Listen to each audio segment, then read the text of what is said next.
السلام عليكم إخواني أخواتي الكرام. أتمنى أن يلقاكم هذا الفيديو وأنتم في أحسن حال، وبمناسبة حلول شهر رمضان المبارك، وقد شاءت الأقدار أن نحط رحالنا مرة أخرى في نفس المنطقة الجبلية، وهذه المرة سأقدم لكم شيوات متنوعة في ضيافة للطبيعة. تابعوا معي مشاهدي الأوفياء، شكرا جزيلا.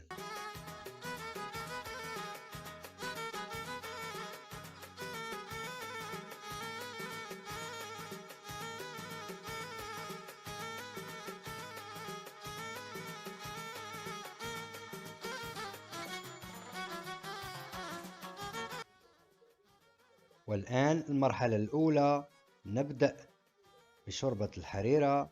المقادير: بصلتين، الكرفس قزبرة ومقدنس، حمص، الطماطم، زيت الزيتون، التوابل: خرقوم، الزنجبيل، أبزر، قزبرة مطحونة.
فبوصفي المتواضع لهذه الطبيعة الخلابة، والذي يبقى نسبيا لكوني لم أستطع أن أعبر عن مشاعري كاملة، فما أدراكم أن هذه المنطقة تعتبر جنة للذين يبحثون عن الهدوء والسكينة. أتمنى أن تكونوا قد استمتعتم معي في هذه النزهة المتواضعة، وأشكركم على حسن مشاهداتكم، ولا تنسوا الاشتراك بالقناة وتفعيل الجرس لكي نستمر بالمزيد إن شاء الله. شكرا جزيلا أعزائي المشاهدين، وإلى فرصة قادمة بإذن الله تعالى.